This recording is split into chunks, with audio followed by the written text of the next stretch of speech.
Hello friends and dear student, एक बार फिर से आपका बहुत बहुत स्वागत है। तो आज की इस वीडियो में हम लोग देखने वाले हैं हॉस्पिटल एंड क्लिनिकल फार्मेसी के चैप्टर नंबर 3 का पार्ट नंबर 4। ठीक है, अगर आपने इसके शुरू के 3 पार्ट्स नहीं देखे हैं तो प्लेलिस्ट में जाके देख सकते हैं या डिस्क्रिप्शन में उसकी लिंक मैं डाल देता हूं, आप वहां से जाके देख सकते हैं। तो चलिए शुरू करते हैं। नो ड्रामा नो बकवास ओनली क्लास, लेट्स स्टार्ट। तो आज का हमारा टॉपिक है वो है inventory management of central drug store. क्या है? Inventory management of central drug store.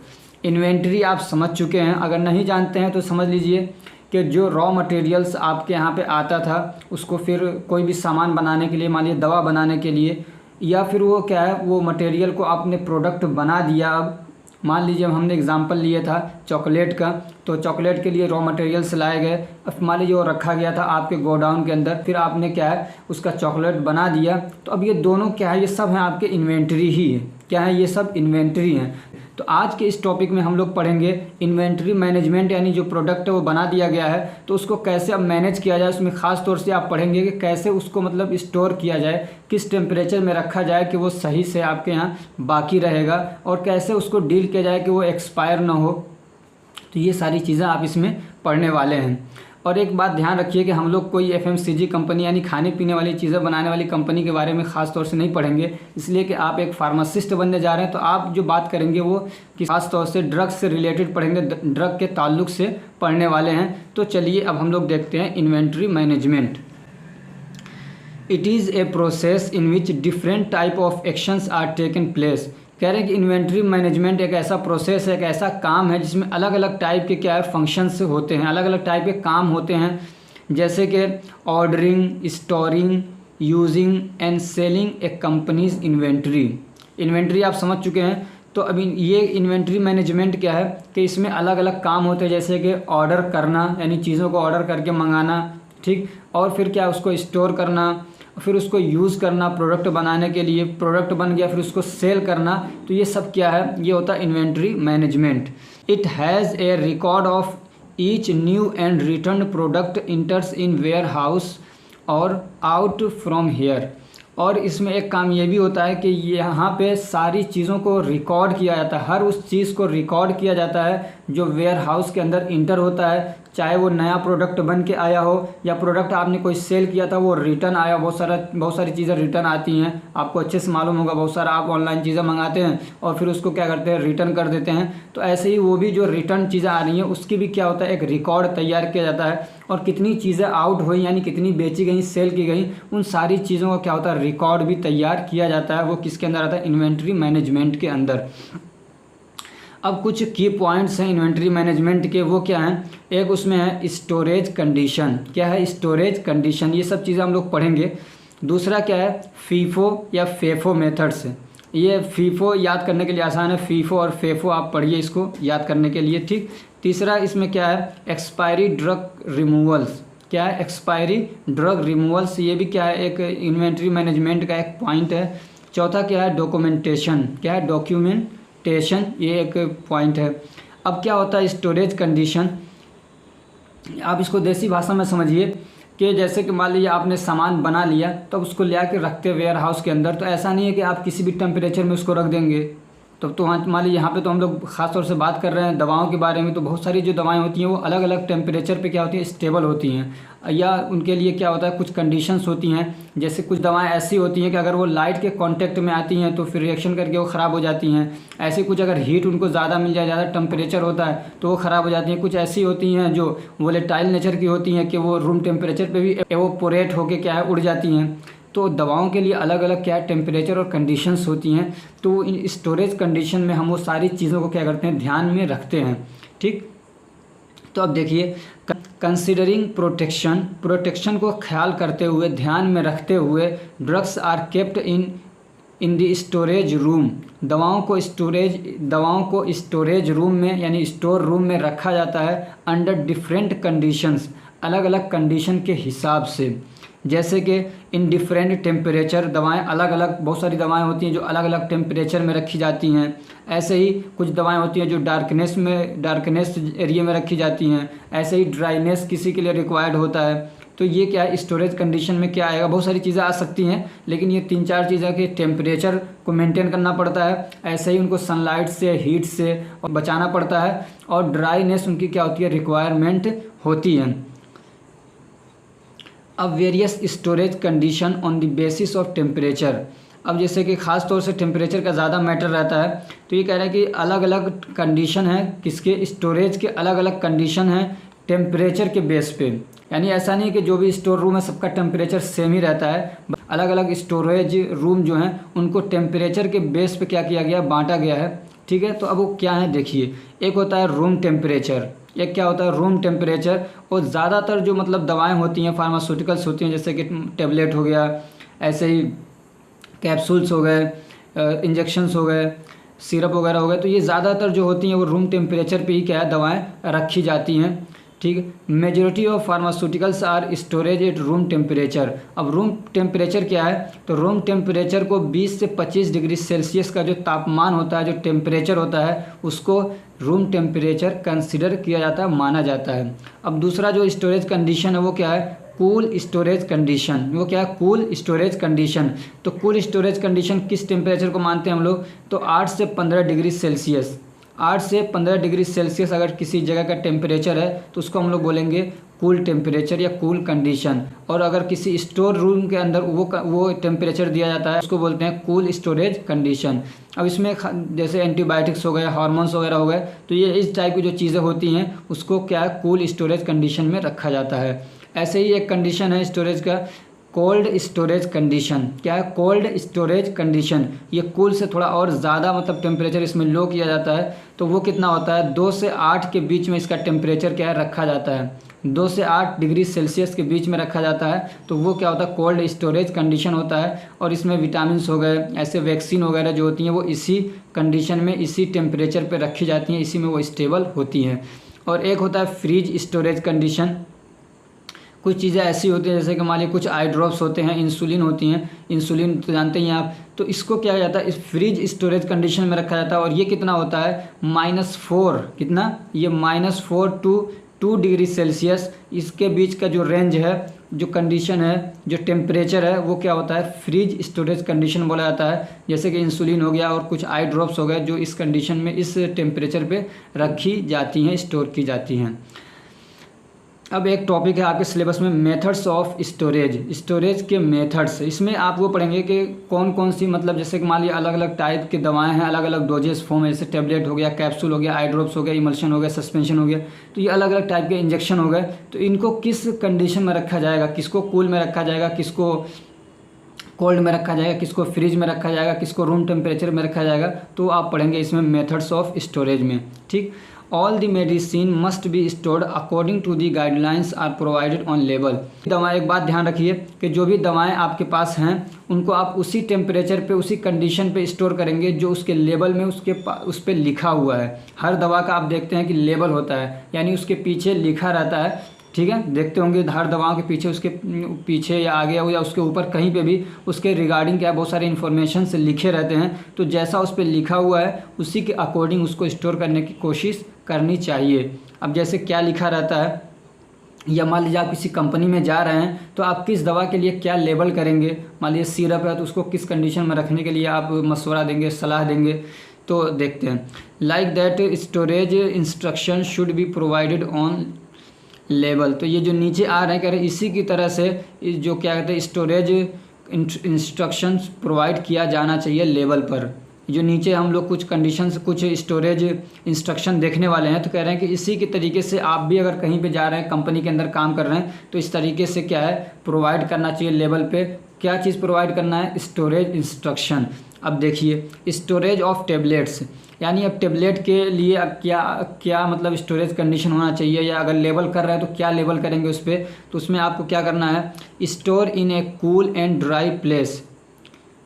कहाँ पे इसको स्टोर करेंगे, या तो ये कि आप इसको लेबल कर सकते हैं, यानी लेबल करने की जिम्मेदारी आप पे डाली गई है, तो आप ये चीज़ उस पर लिखेंगे। या आप अगर मेडिकल स्टोर वगैरह चला रहे हैं तो आप अपनी दवाओं को इस तरीके से क्या करेंगे, स्टोर करने की कोशिश करेंगे। तो ये कहाँ पे जो टेबलेट्स होते हैं उसको हम लोग किस में स्टोर करेंगे, store in cool and dry place. इसको हम लोग कूल और ड्राई प्लेस पे क्या करेंगे, स्टोर करने की कोशिश करेंगे। और क्या, protected from light and moisture, और लाइट से और मॉइस्चर से बचाने की क्या करेंगे, कोशिश करेंगे, यानी डायरेक्टली सनलाइट से बचाएंगे इसको। दूसरा क्या है, स्टोरेज ऑफ कैप्सूल, कैप्सूल को क्या करेंगे, तो सेम जैसे टेबलेट का है वही इसका भी है। तीसरा क्या है, स्टोरेज ऑफ इमल्शन, इमल्शन को कहाँ पे हम लोग कैसे स्टोर करेंगे, तो it needs to be protected from light, emulsion को क्या है, लाइट से आप प्रोटेक्ट करेंगे, बचाएंगे और स्टोर करेंगे इसको किस में, कूल प्लेस में और वेल क्लोज्ड कंटेनर, यानी ऐसी, अगर बॉटल के अंदर रह चुके इमल्शन तो लिक्विड होगा, तो उसको ऐसे कंटेनर में, ऐसे बॉटल के अंदर पैक करेंगे जिसका ढक्कन क्या है, अच्छे से खूब टाइटली बंद हो जाता हो। इसको हम ये भी कह सकते हैं एयर टाइट कंटेनर, यानी जिसमें एयर इंटर ना हो पाता हो, तो ऐसे कंडीशन में इसको क्या करेंगे, हम स्टोर करेंगे। और क्या, सस्पेंशन, तो इसको कहाँ पे हम लोग करते हैं, तो इसको भी कूल और ड्राई प्लेस में करेंगे, और हीट से और लाइट से इसको क्या करेंगे, बचाना है। ऐसे ही स्टोरेज ऑफ ऑइंटमेंट, जो ऑइंटमेंट वगैरह होते हैं तो उसको कहाँ पे हम लोग स्टोर करेंगे, कैसे करेंगे, तो इसको भी सेम इमल्शन की तरह से ये भी है, ठीक है, लाइट से बचाएंगे, हीट से बचाएंगे और इसको कूल प्लेस में वो करेंगे और स्टोर करेंगे, और वेल क्लोज कंटेनर में इसको क्या करेंगे, पैक करेंगे। और सिरप जो होता है तो उसको कैसे करेंगे, तो store in cool and dry place, तो कूल और ड्राई प्लेस में इसको स्टोर करना है।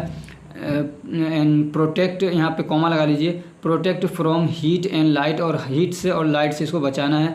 ऐसे ही इंजेक्शन जो होते हैं तो उनको 25 डिग्री सेल्सियस के अंदर रखना है, उससे ज़्यादा नहीं होना चाहिए, और लाइट से क्या करना है, उनको बचाना है।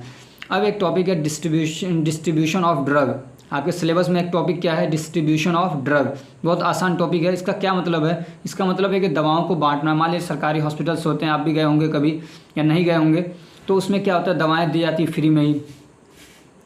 तो अब वहाँ पे दवाएं दो तरीके से दी जाती हैं, कितने तरीके से, दो तरीके के लोग होते हैं, एक जो वहाँ पे एडमिट होते हैं और एक जो होते हैं जो एडमिट नहीं होते, वो आते हैं जिसको हम लोग ओपीडी बोलते हैं, आए डॉक्टर को दिखाया, पर्ची ली और दवा लेके चले गए। तो दो तरीके की क्या हो गई यहाँ पे कैटेगरी हो गई पेशेंट की। तो जो एडमिट होते हैं उनको इन पेशेंट या इंडोर पेशेंट बोलते हैं, और जो एडमिट नहीं होते हैं बल्कि आते हैं और दवा लेके चले जाते हैं उसको आउट पेशेंट या आउटडोर पेशेंट बोलते हैं। तो ये दो तरीके से दवाएँ क्या होती हैं, डिस्ट्रीब्यूट होती हैं हॉस्पिटल के अंदर, ठीक। आगे क्या है, maintaining cold chain, cold chain को मेंटेन करना एक टॉपिक है। इसका क्या मतलब है, it means to provide 2 to 8 degree Celsius, चूँकि आप कोल्ड समझ चुके हैं, ठीक है, कोल्ड स्टोरेज कंडीशन तो कितना होता है, 2 से 8 डिग्री बीच, 8 डिग्री सेल्सियस के बीच में जो टेम्परेचर होता है वो होता है कोल्ड टेम्परेचर।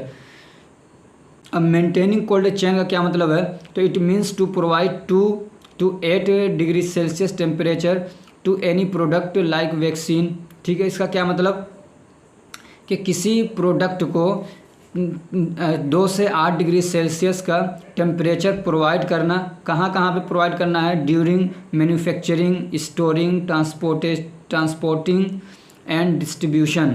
यानी ये कि जब दवा को बन रही है तब भी उसको ये टेम्परेचर चाहिए, और जब उसको स्टोर किया जा रहा है तब भी इस टेम्परेचर में होना चाहिए। ऐसे जब उसको ट्रांसपोर्ट किया जा रहा है, एक जगह से दूसरी जगह ले जाया जा रहा है, तब भी क्या है, उसको ये कंडीशन चाहिए, ये टेम्परेचर चाहिए। ऐसे ही जब उसको डिस्ट्रीब्यूट किया जा रहा है, किसी को दिया जा रहा है, तब भी ये कंडीशन, ये टेम्परेचर क्या है, मेनटेन होना चाहिए। तो उसको बोलते हैं हम लोग कोल्ड चेन, यानी कोल्ड तो है ही उसमें रखा जा रहा है, लेकिन ये पूरा एक चेन बन जा रहा है, यानी जहाँ पे भी वो दवा जा रही है वहाँ पे कोल्ड कंडीशन उसके लिए प्रोवाइड किया जा रहा है, तो वही क्या है, कोल्ड चेन है, ठीक। अब देखा होगा जैसे जब वैक्सीन वगैरह आ रही थी, वैक्सीन जब मतलब लगाने के लिए, तो उसके लिए दिक्कत हो रही थी, बहुत वैक्सीन तो बन गई लेकिन उनको हर जगह ले जाने के लिए ये कोल्ड चेन प्रोवाइड नहीं हो पा रहे थे। तो इसलिए जो वैक्सीन होती हैं उनको क्या, उनके लिए ज़रूरी होता है कि उनके लिए कोल्ड चेन प्रोवाइड किया जाए। अब एक टॉपिक है इसमें, devices used for cold storage या कोल्ड चेन।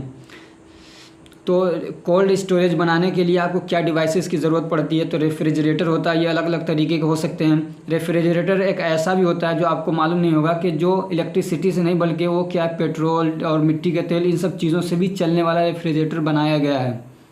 अब कभी सर्च करके देखिएगा कैसा होता है वो, ठीक है। और दूसरा जो होता है जो इलेक्ट्रिसिटी से चलता है, जिसको कंप्रेशन रेफ्रिजरेटर बोलते हैं शायद। और दूसरा तो एक चीज़ क्या है, कोल्ड डिवाइस क्या कहते हैं, कोल्ड स्टोरेज में यूज़ होने वाले डिवाइसेस में क्या है, एक तो रेफ्रिजरेटर हो गया, ऐसे ही होता है थर्मोमीटर। थर्मोमीटर क्या है, एक छोटा सा डिवाइस होता है, समझ लीजिए एक एलिमेंट होता है जो लगाया जाता है, जो टेम्परेचर को क्या करता है, बहुत ज़्यादा वो उसको फील कर लेता है और बताता है कि टेम्परेचर कितना है। मान लीजिए रूम में लगा दिया तो रूम का टेम्परेचर बताएगा कि यहाँ का टेम्परेचर कितना है, उससे क्या हो सकता है, आप टेम्परेचर को मेंटेन कर सकते हैं। मान लीजिए बहुत ज़्यादा हो गया तो आप फ्रिज को या जो उसके अंदर मान लीजिए जो भी ठंडा करने के लिए डिवाइस लगाया गया है, मान लीजिए एसी है तो एसी को आप बंद कर देंगे। ठीक। एक तीसरी चीज़ क्या है, cold boxes for storage and transportation. एक डिवाइस क्या है, कोल्ड बॉक्स, यानी बहुत सारे बॉक्स होते हैं जिसके अंदर क्या चीज़ों को रख के फिर ट्रांसपोर्ट किया जाता है। तो ये आइस पैक क्या होते हैं, ये समझिए कि छोटे छोटे थैले होते हैं जिसके अंदर आइस के टुकड़े यानी बर्फ़ के टुकड़ों को रख दिया जाता है और फिर उन थैलों को क्या है दवाओं के आसपास रखते हैं, तो फिर वहाँ का क्या दवाओं का जो टेम्परेचर होता है वो मेंटेन रहता है। अब एक चीज़ आपके टॉपिक में IRLS, ये इसका क्या मतलब है, इसका मतलब है आइस लाइंड रेफ्रिजरेटर। ये भी एक तरीके का क्या है, रेफ्रिजरेटर है, फ्रिज है, लेकिन इसमें थोड़ा सा फंक्शन इसमें एक्स्ट्रा दिया गया है। तो क्या होता है देखते हैं। Ice lined refrigerator is a type of refrigerator. ये भी एक तरीके का क्या है, रेफ्रिजरेटर यानी एक फ्रिज है विच हैज़ एक्स्ट्रा फंक्शन, उसमें कुछ एक्स्ट्रा फंक्शन होते हैं, कुछ एक्स्ट्रा चीज़ें दी गई हैं। वेयर कोल्ड आइस वाटर और आइस पैक्स आर फिल्ड, जिसमें कुछ जगह बना दिया गया है कि उसमें अंदर ठंडा पानी या ऐसे ही बर्फ़ या आइस पैक्स वगैरह को क्या करते हैं, फिल कर देते हैं, यानी उसकी लाइनिंग बनी हुई है कि उसमें आप उसको रख देते हैं ले आके। ठीक है। अब इसका काम क्या होता है कि मान लीजिए ये जो रेफ्रिजरेटर है वो लाइट से चल रहा है और लाइट कट गई तो फिर क्या होगा, मान लीजिए चीज़ें ख़राब हो जाएंगी। तो ये जो इसके अंदर ये ठंडा पानी या बर्फ़ या आइस पैक्सेस रख दिए गए हैं तो उसको मान लीजिए कुछ देर के लिए, आधा घंटा, 1 घंटा, 2 घंटा के लिए क्या करते हैं, उसको मेंटेन करके रखते हैं अंदर के टेम्परेचर को। इतने में आदमी लाइट अगर नहीं आ रही है तो जनरेटर वगैरह का भी क्या है इंतज़ाम कर सकता है। तो ये होते हैं RILS। अब एक टॉपिक है आपके सिलेबस में, वो क्या है, वॉक इन कोल्ड रूम्स। क्या है, वॉक इन कोल्ड रूम्स, जिसको शॉर्ट फॉर्म क्या है, VIC। इसका क्या मतलब है, walk in cold room is a cold storage condition. तो ये भी क्या है, एक कोल्ड स्टोरेज कंडीशन है, यानी एक स्टोर जो कोल्ड स्टोर होता है, तो ये भी एक क्या है, कोल्ड स्टोर है ऑन ए लार्ज स्केल। फ़र्क क्या है, मान लीजिए एक छोटा सा कमरा है, एक फ्रिज है, ये भी कोल्ड स्टोरेज है, लेकिन एक बड़े पैमाने पे मान लीजिए एक बहुत बड़ा हॉल है, उसको क्या किया, ठंडा कर दिया गया। समझ में आ रही बात। एक बड़े पैमाने पे जब किसी जगह को ठंडा कर दिया जाता है, उसका टेम्परेचर मेंटेन किया जाता है रिक्वायरमेंट के हिसाब से, तो वो क्या होता है, वॉक इन कोल्ड रूम उसको कहा जाता है। और उसके अंदर जो टेम्परेचर होता है वो कांस्टेंट होता है। ये कांस्टेंट का मतलब ये है कि ये नहीं कि कभी 5 डिग्री सेल्सियस पे आ जा रहा है, कभी 15 डिग्री सेल्सियस पे जा रहा है, कभी 10 पे आ जा रहा है, ये नहीं, बल्कि क्या कांस्टेंट रहता है कि मान लीजिए अगर 15 आपने उसको सेट कर दिया तो 15 डिग्री सेल्सियस ही उसका टेम्परेचर हमेशा रहेगा। और ये जो टेम्परेचर ये प्रोवाइड करता है वो क्या होता है, कंफर्टेबल होता है और क्या होता है, थ्रू आउट द स्पेस होता है। एक तो क्या है कि ये कांस्टेंट होता है, ये कांस्टेंट टेम्परेचर प्रोवाइड करता है। ठीक। और दूसरा है कि इसका जो टेम्परेचर होता है कंफर्टेबल होता है, आदमी को नुकसान नहीं पहुंचाता है। और तीसरा है कि पूरे स्पेस में होता है। पूरे स्पेस का मतलब ये नहीं कि पूरा जो स्पेस है वो, बल्कि मान लीजिए एक बड़ा सा हॉल है तो उसके अंदर जो पूरा स्पेस है तो उस पूरे के अंदर वही टेम्परेचर रहता है। अब एक टॉपिक है आपका फीफो एंड फेफो, बहुत आसान टॉपिक है। फीफो इसका क्या मतलब है, इसका मतलब होता है कि फर्स्ट इन फर्स्ट आउट, यानी कि मान लीजिए आपका वेयर हाउस है जहाँ पे आपने प्रोडक्ट बन गए उनको ला के रखा है, तो ये कह रहे हैं कि जो प्रोडक्ट आपके उसमें स्टोर हाउस के अंदर पहले आया है उसको पहले निकालिए और जो बाद में आया है उसको बाद में निकालिए। मान लीजिए आपके पास बहुत सारे पैरासीटामोल बना के रखा गया है, मान लीजिए कुछ पैरासीटामोल की दवाएँ ऐसी हैं जो 2 महीना पहले बन के आके स्टोर में रखा हुआ है, और कुछ ऐसी हैं जो अभी 1 महीना पहले आके बना के रखी हैं। अब ऑर्डर आया तो आप किसको पहले देंगे, जो 1 महीना पहले बन के आई है या जो 2 महीना पहले से बना के रखी हुई है। तो ये कह रहे हैं कि आपको वो दवा निकाल के देना पहले जो 2 महीना पहले से क्या है स्टोर आपके वेयर हाउस के अंदर या स्टोर के अंदर ला के रखी गई हैं। ये मतलब है कि इसका फीफो का, यानी फर्स्ट इन यानी जो पहले अंदर आया, यानी जो पहले बन के आया उसको आप पहले क्या करेंगे, आउट करेंगे। और दूसरा क्या है फेफो, इसका क्या मतलब है, फर्स्ट एक्सपायर फर्स्ट आउट। ये कह रहे हैं कि कुछ दवाएं ऐसी हैं मान लीजिए आपके पास जिनका एक्सपायरी करीब है, जिनका एक्सपायरी क्या है ज़्यादा करीब है, और उसी के मुकाबले में कुछ दवाएं ऐसी हैं जिनका एक्सपायरी अभी बहुत बाकी है। यानी कुछ दवाएं ऐसी जिनका मान लीजिए 6 महीना एक्सपायरी है, कुछ दवाएं ऐसी है जिनका एक्सपायरी अभी 1 साल बाकी है, तो कह रहे हैं कि जिसकी एक्सपायरी डेट में कम है, जिसका एक्सपायरी डेट क्या बहुत करीब है, उसको पहले निकालिए। तो ये तो कॉमन सी बात है, हर आदमी ये करता है, ठीक है। तो आज की इस वीडियो में हम इतना ही रखते हैं, वीडियो काफ़ी लंबी हो चुकी है। अगर ये हमारी कोशिश आपको अच्छी लग रही है तो वीडियो को लाइक कर दीजिए, चैनल को सब्सक्राइब करिए और बेल आइकन को भी दबा दीजिए, ताकि जब मैं नई वीडियो अपलोड करूं तो आपको उसकी इन्फॉर्मेशन टाइम से मिल सके। और अपने फ्रेंड्स को भी शेयर करिए ताकि वो भी इससे फ़ायदा उठा सकें। और एक रिक्वेस्ट और अभी आपसे कि जैसे कि मान लीजिए आप डी फार्मा सेकेंड ईयर में हैं, जो फर्स्ट ईयर वाले बच्चे हैं उनको भी इस चैनल के बारे में बताइए ताकि वो भी इससे फ़ायदा उठा सकें। अगर आपको लगता है कि मैं आपकी कुछ हेल्प कर पा रहा हूँ तो आपकी भी ये रिस्पॉन्सिबिलिटी बनती है कि आप मेरी भी कुछ हेल्प करें। Thank you so much for watching.